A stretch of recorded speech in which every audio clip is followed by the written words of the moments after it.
أشهد أن محمدا رسول الله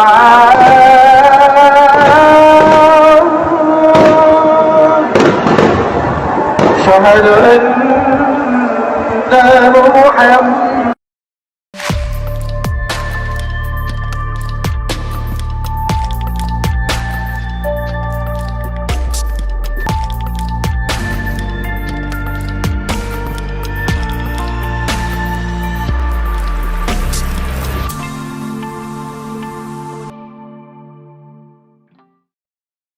শুনিছেন মুহুর্মুহু গুলির শব্দ আর ফজরের আজান। এটাই ছিল আমাদের জুলাই। বেশি দিন আগের কথা না, মাত্র 2 বছর আগের কথা। এখন যদি আপনাকে জিজ্ঞেস করি জুলাইয়ের মূল ব্যর্থতাটা কি, আপনারা চট কইরা মনে আসবে শাওনের স্ট্যাটাস, মাহি স্ট্যাটাস, পিয়া জান্নাতুলের লাফালাপি, আর যুবলীগের নেত্রী ওই থুকু বিএনপির এমপি নীলুফারের ওই বক্তব্য। হাসিনার পুলিশের কাছে স্নাইপার ছিল না, কিন্তু কথা হইতেছে যুবলীগ নেত্রী নীলুফার থুকু বিএনপির এমপি নীলুফারের ওই বক্তব্যটাই তো ভুল। পুলিশের কাছে স্নাইপার তো ছিল এবং আছে, কয়েক দফায় তারা স্নাইপার কিনছে। জুলাই অভ্যুত্থানের সময় স্নাইপাররা কারা ছিল? বাংলাদেশ পুলিশের সোয়াট এবং সিআরটি নামে 2টা স্পেশালাইজড ব্রাঞ্চ আছে। এই 2 ব্রাঞ্চে স্নাইপার ট্রেনিং পায়, মানে পুলিশের 2টা ব্রাঞ্চে ডেডিকেটেড স্নাইপার থাকে। আবার ওইদিকে র্যাবের বিশেষ স্নাইপার টিম আছে। দেখেন, আর একদিকে বিজিবির স্নাইপার টিম আছে, তাদের ইনভেন্টরিতে 1500-র বেশি টাইপ 85 থান্ডারবোল্ট এক্সট্রিম টাইপের স্নাইপার রাইফেল আছে। আর সেনাবাহিনী, বিমান বাহিনী, নৌবাহিনীর কথা বাদই দিলাম, এদের প্রত্যেকেরই highly train dedicated sniper team আছে। প্রায় 10 থেকে 15 রকমের আমেরিকান, ব্রিটিশ, টার্কিশ ব্র্যান্ডের হাজার হাজার স্নাইপার বন্দুক আছে। জুলাই অভ্যুত্থানের সময় মাঠে তো শুধু পুলিশ না, বিজিবি ছিল, র্যাব ছিল, সেনাবাহিনী ছিল, এমনকি বিমান বাহিনী পর্যন্ত সারা দেশে ডেপ্লয় করা হয়েছিল। এছাড়া 2021 থেকে 23 পর্যন্ত সরকারি হিসাব মতেই পুলিশের জন্য প্রথাগত নিয়ম ভেঙা 1000 কোটি টাকার military grade semi automatic rifle কেনা হয়েছে। এত কিছুর পরেও কিছু জাউরা জুলাই আন্দোলনের সময় স্নাইপার নিয়ে নানা গুজব আর কনস্পিরেসি থিওরি হাজির করে আর বলে যে আইন শৃঙ্খলা বাহিনীর কাছে স্নাইপার ছিল না। আওয়ামী লীগ বলে বলুক, বিএনপির নেত্রী নীলুফার কেন বলে, ওরে আর আমি কি বলবো। এডিটর সাহেব দেখান মোশাররফ করিম কি কইছে নীলুফার রে। এক কাজ কর, তুই গু খা, তাজা গু না, 3 দিনের বাসি গু খাবি। তারপরে নীল নীল মোটা মোটা মাছি উড়ে বেড়াচ্ছে, সেই গু খা, মাছি সহ খা, কচকচ করে শব্দ হবে, ক্রিসপি গু খা। শুনেছো নীলুফার ঠিক মতো কথা কব একেবারে। এরপরে হাউকাও শুরু করলো মাতারি শাওন, সে নাকি জুলাইকে তার সাথে এসে দাঁড়াইলো আরো 2 মাতারি, মাহি আর জান্নাতুল পিয়া। এই যে হাউকা হইল সপ্তাহ জুড়ে, এগুলো আসলে কি? এগুলো ডিজাইন করা হয়েছে, কারা করেছে বুঝে নেন। একসাথে এগুলোরা দিয়ে চিল্লানি, এগুলো সাজানো জিনিস, যেন কিছু থেকে আপনার আমার নজর সরাই দিতে পারে। আর কোনো কারণ নাই। যে বিএনপি জুলাইয়ের পক্ষে বলতেছে এখন, এমনকি শিলং সালাউদ্দিন পর্যন্ত বলে আওয়ামী লীগের রাজনৈতিক পতন হয়েছে, আওয়ামী লীগের রাজনৈতিকভাবে নিপাত হয়েছে, নির্মূল হয়েছে, দাফন হয়ে গেছে দিল্লিতে। সেই আওয়ামী লীগ বাংলাদেশে আর কোনোদিন রাজনীতি করতে পারবে না। রাজনৈতিক দল হিসাবে আওয়ামী লীগের বিচার দাবি করেছি আমরা, আপনারা দাবি করেছেন, তদন্ত পরিচালিত হচ্ছে। ইনশাআল্লাহ খুব শিগগির রাজনৈতিক দল হিসাবে সেই রাজনৈতিক দলকে বিচারের কাঠগড়ায় নিয়ে যাওয়া হবে। সংবিধানের 47 আর্টিকেল অনুসারে আইন সংশোধন করা হয়েছে, সন্ত্রাস বিরোধী আইনে আছে, আইসিটি একটা আছে, রাজনৈতিক দলের সংগঠনের বিচার করা যাবে। যে কারণেই হোক, সেই বিএনপির এমপি হুদা কামে জুলাইয়ের বিরুদ্ধে বলে না। তাইলে আসেন ধাপে ধাপে বুঝে দেখি আসলে কি লুকাইতে চায় তারা, আর কেন তারা এটা বলে। এইগুলা ডিস্ট্রাকশন, কোনো দুর্ঘটনা না, কোনো স্বতঃস্ফূর্ত ঘটনাও না। এটা একটা কৌশল, হঠাৎ কইরা হয় নাই। এইটা একটা বহুত পুরানা কৌশল। এই কৌশল ব্যবহার করে গোয়েন্দা সংস্থা, রাষ্ট্রযন্ত্র আর বাঙ্গু এলিট মিডিয়া, ফুন্দের আলো, দিল্লি স্টার, ছায়ানট, উদিসি, এদের পিছনে ইন্ডিয়ান কালচারাল এস্টাবলিশমেন্ট। এইটার আবার একটা একাডেমিক নামও আছে। যাই হোক, সেটা যাওয়ার আগে আপনাদের কয়টা জিনিস দেখাই।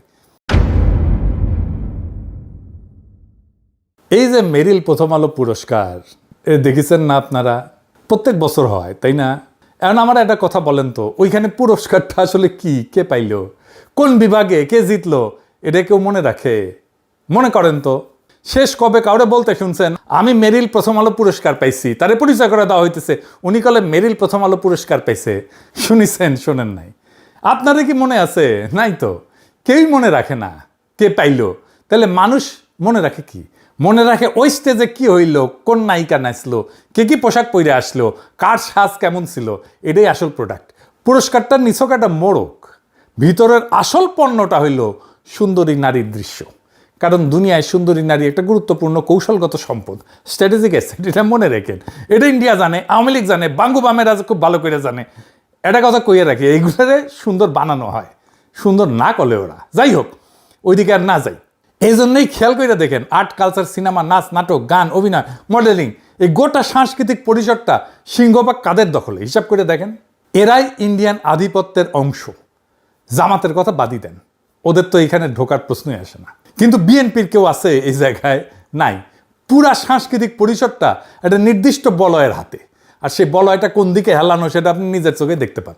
এই সুন্দরী নারীরা যে কাজটা করে সেটা হইল সবচেয়ে কম খরচে সবচেয়ে বেশি লাভ তুলে আনে ইন্ডিয়ান স্ট্যাবলিশমেন্টের জন্য, আওয়ামী লীগের জন্য, বামেদের জন্য।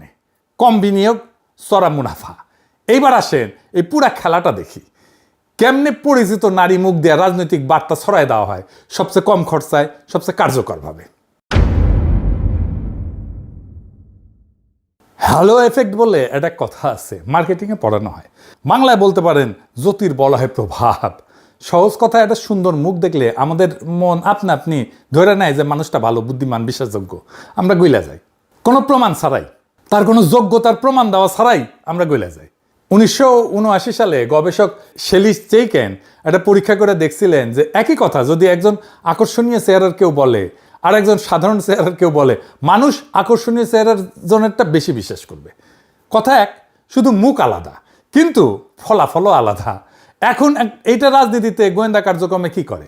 এখানে দুইজন গবেষক, কার্ল পামার আর রল্ফ পিটারসন, সরাসরি এটা একটা গবেষণা করেছিলেন। এটার নাম ছিল রাজনৈতিক বিশেষজ্ঞতায় উপলব্ধিতে সৌন্দর্যের প্রিমিয়াম। মানে রাজনীতি বিষয়ে জ্ঞান দেওয়ার ক্ষেত্রে সুন্দর মুখের কোনো আলাদা ভূমিকা আছে কিনা।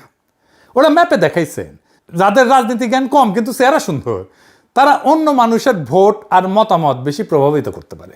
বুঝেন ব্যাপারটা? জ্ঞান না, চেহারাই মানুষকে বাধ্য করে একজনকে রাজনীতি বোঝেন এমন কেউ হিসেবে মাইনে নিতে। এইখানে যা বিনিময় হয় সেটা তথ্য না, যুক্তি না, দলিল না।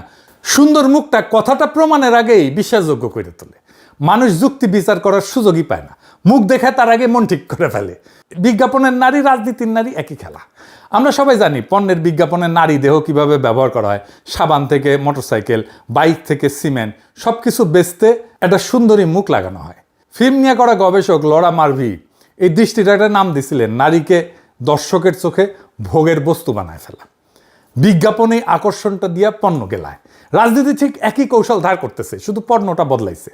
এইবার যে পণ্য বেচা হইতেছে সেটা একটা রাজনৈতিক অবস্থান, একটা বানানো বিতর্ক, একটা ডিস্ট্রাকশন। মডেল আর নায়িকা এখানে নিখুঁত পছন্দ দুইটা কারণে। এক, তাদের মুখ মানুষ আগে থেকে চেনে। দুই, ওই হ্যালো এফেক্ট কইছি না, জ্যোতির বলয় প্রভাব, তাদের হইয়া অর্ধেক কাজ আগে কইরা রাখে। যুক্তি লাগে না, শুধু মুখটা লাগে। আর এই মুখগুলা রিক্রুট করার জায়গা কোথায়? নাটক, সিনেমা, গান, নাচ, মডেলিং। এই জায়গাগুলোতে সুন্দর মুখের মানুষের আনাগোনা। চেহারা বা ফিগার সুন্দর না হইলেও মেকআপ দিয়ে এমন বানানো হয় যেন একেবারে বেহেশতের হুর। তো এর মধ্যে নীলুফার কেন, রাজনৈতিক নেত্রী কেন? আসেন এটা বুঝে দেখি। খেয়াল করে দেখেন, মাঠে নামা মুখগুলার বেশিরভাগই নায়িকা, মডেল, কিন্তু সবাই না। ভিড়ের মধ্যে একজন নায়িকা না, একজন রাজনৈতিক নেত্রী, নীলুফার। এটাই আসল খেলা। নীলুফারও ওই একই ইন্ডিয়ান কারখানার মাল। আর দেখিছেন না কি আরামে হাসিনার আমলে টকশো কইরা পার হইয়া গেল। কোনো গ্যাঞ্জামের মধ্যে নাই, কোনো মামলা নাই, কোনো জেলখানা নাই, কোনো প্রোগ্রামেও সে থাকতো না। এটা একটা প্রশ্ন। এটা আগে বললাম, সুন্দর মুখ দেখে মানুষ গইলা যায়, তাহলে নায়িকা দিয়ে তো কাজ শেষ, নেত্রী লাগে কেন? পেঁচটা ধরেন। সুন্দর মুখ দেয় মনোযোগ, মুহূর্তের সম্মতি, চোখ আটকায়, মন গলে, কিন্তু এটা ক্ষণস্থায়ী। ভিতরে ভিতরে মানুষ জানে নায়িকা রাজনীতি বুঝে না, গ্ল্যামার আছে, ওজন নাই। সিরিয়াস ইস্যু শুধু নায়িকা দিয়ে দাঁড় করানো যায় না। এইখানে নেত্রী লাগে। নায়িকা দরজা খোলে, নেত্রী ভিতরে চেয়ার পাইতা বসে। নেত্রী সেইটা আনে যেটা নায়িকার নাই, ওজন, সিলমোহর। সে দাঁড়াইলে মানুষ ভাবে ও তাইলে এটা শুধু নাচ গান না, এটা শুধু গ্ল্যামার না, এর সাথে দু একটা সাংবাদিক, শিক্ষক জুড়ে দিলে জমে যাইতো। করতে পারিনি, টাইম পাইনি। প্রত্যেকের আলাদা কাজ। নায়িকা টানে চোখ, নেত্রী দেন রাজনৈতিক সিলমোহর। নায়িকা আনে সৌন্দর্য, নেত্রী আনে দোহাই। একটা টানে আর একটা টিকায়। রং আর সিল একই সাথে, জাল নোটও এতে আসলের মতো মনে হয়। তো এই মেশিন, এই সিস্টেম গোয়েন্দা সংস্থার এত কাছে এত জনপ্রিয় কেন? কারণ এটা সস্তা আর নিরাপদ। ইন্ডিয়ার রয়ের টাকা পয়সা কম, এরা কাজ করে মূলত মাইয়া দিয়া, এক টিকিটে 2 ছবির মতো। হানি ট্র্যাপও ইউজ করা যায়, কাজও করা যায়। আর সুবিধা আছে, এটা ঢাল, পুরুষকে কথা কইলে বিরোধীরা তারা ছিঁড়া ফেলতো একেবারে, কিন্তু কথাটা নারীর মুখ দিয়ে বাইর করেন। এইবার কেউ পাল্টা কিছু করলে রব উঠবে, নারী বিদ্বেষী, নারীর গায়ে হাত, সমালোচক পিছায় যায়। বার্তা ছোটে কিন্তু বার্তা বাহকরে ধরা যায় না। নারী মুখ এইখানে বুলেট প্রুফ জ্যাকেট একটা। 2 নাম্বার টনিক। আওয়ামী লীগের তৃণমূলের কর্মীরা মাঠে নামতেছে, মাইর খাইতেছে, জেলে যাইতেছে, মামলা খাইতেছে, এদের চাঙ্গা রাখা লাগে। এখন একটা সুন্দর মুখ দলের হইয়া কথা বললে কর্মী গরম হয়, উত্তেজনা বাড়ে, উদ্দীপনা বাড়ে। ক্রিকেট মাঠে সিয়ার লিডারদের মতো দেখেছেন না, টেকা দিলে আইসা নাইচা যায়। কাজ ওইটাই, মনোবল ইনজেক্ট করে ভিতরে। 3 নাম্বার কম খরচা, চড়া মুনাফা।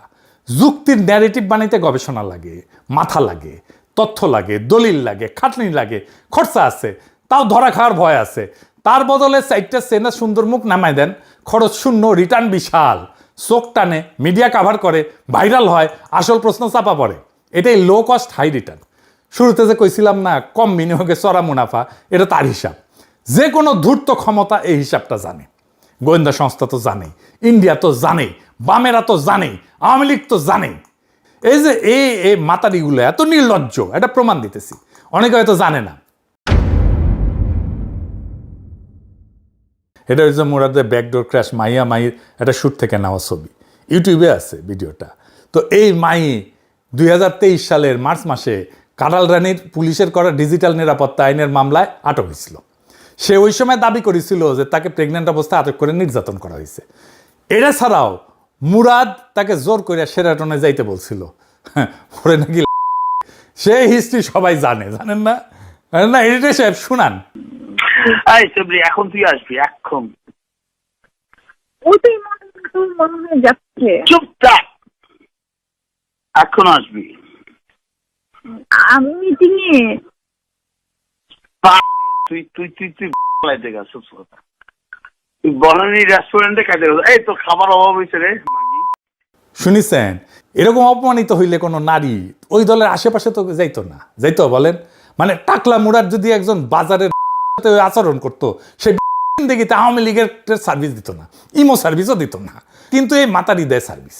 আর আরেকজন দেখেন, এই যে এই 2রা আগস্ট 2024 বাংলাদেশের মাটি যখন রক্তে ভিজে যাইতেছিল, মানুষ উদ্ভ্রান্ত হইয়া মুক্তি কামনা করতেছিল, তখন ব্যস্ত ছিল উদ্দাম আমোদ প্রমোদে। আজকে সে শাওনের পাশে খাড়াইছে। হ্যাঁ, এটাই খারাপ। তো ওর নাকি বিবেক বোধ জায়গায় উঠছে। ওরে বাপরে, বিবেকের গোষ্ঠী কিলাই। ফ্যাসিস্টের চালাদের বিবেকবোধ কখন জাগ্রত হয় এটা আমরা ভালো করে জানি। ওই ভারতীয় পণ্য বয়কট আন্দোলনের টাইমে হাঙ্কারে মুক্তিযুদ্ধে ইন্ডিয়ার অবদান শিখাইতে এসেছিল। সেই যে আমি দিছিলাম বাম্বু। এডিটর সাহেব দেখান ওই আগেরটা। তার আগে একটু ওই বোতল সুন্দরীর নিয়ে কথা কয়ে নেই। আমি কইছি না এগুলো গ্ল্যামারের 12টা বাজায় দেবো। বোতল সুন্দরী কেন জানেন? এগুলা তো সৌন্দর্য আর গ্ল্যামার বেছে, কিন্তু ফিগার দেখেছেন সরিষার তেলের বোতলের না, কান ইনকা না কালে। তো বোতল সুন্দরী তোমার আসপর্দা দেখা আমি টাস্কিত হয়েছি। সেটা লাইভ করেছে, সে কি করছে দেখেন। So yes, hi everyone, Eid Mubarak. আমি এখন লাভিশ বুটিক স্যালুনে আছি। আচ্ছা, আমি একটা জিনিস বলতে চাই। হ্যাঁ, এই যে মানুষ আমার ছবির নিচে যে লেখেন বয়কট ইন্ডিয়ান প্রোডাক্ট, আপনারা হিস্ট্রি জানেন? ইনফ্যাক্ট আমার মনে হয় আপনারা জানেন কি জানেন, সাবিয়া হিস্ট্রি জানেন? 1971, হ্যাঁ, এই যে বাংলাদেশের যুদ্ধ যে হয়েছে পাকিস্তানের সাথে, হিস্ট্রি জানেন? হ্যাঁ, আমার মনে হয় কি জানেন, আপনি জানেন, আমাদের অন্যান্য আছে, সবাই জানেন, বাট আমার মনে হয় আমার ফেসবুকে যারা শুভাকাঙ্ক্ষী আছে, অনেক ফলোয়ার্স আছে, তারা জানে না। তাদের জন্য জানাতে চাই যে আপনাদের একটু জানা উচিত যে 1971-এ ইন্ডিয়া আমাদেরকে, তারা তাদের অনেক আর্মি পার্সন পাঠিয়েছে, তারা হেল্প করেছে আমাদেরকে। যদিও তারা নিজেদের স্বার্থে করেছে বা হোয়াট এভার, বাট তাদের স্বার্থে যদি আমরা বেনিফিটেড হই, উই শুড অ্যাপ্রিসিয়েট ইট। হ্যাঁ, না হলে এই যে এত বড় বড় কথা, এই তারপরে ফেসবুক কিছুদিন পর আপনারা ফেসবুক বন্ধ করে দেবেন। এই ফেসবুক কারা চালায়? ফেসবুককে মার্ক জুকারবার্গের ওনার রিলিজিয়ন কি জানেন আপনারা? অশিক্ষিতর একটা লেভেল থাকে, লেভেল বাদে আপনার অশিক্ষিত হয়ে যান। একটু যান, একটু গুগল করেন, একটু গুগল করে জানেন যে যাদেরকে বয়কট করতে চান তারা কোথায় আর আপনারা কোথায়, এবং তাদেরই প্রোডাক্ট দিয়ে আপনারা এখানে আসতেছেন।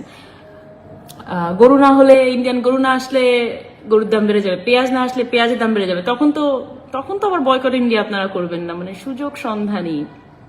এনিওয়েজ, কইছে ভারত নাকি আমাদের মুক্তিযুদ্ধের সময় সাহায্য করেছে। দেখিছেন? তবে এদের এই লাফালাফির চাইতে খুনি জিয়াউল হাসান আর ইনুরে হাত করা ছাড়া আদালতে যাওয়া, হাসি হাসি মুখ করে কথা বলা, ইনুর নাকি আবার গায়ে হাত দিবেন না করে চেন করে ওটা, এটা দেখাটা আমাদের জন্য বেশি অপমানের।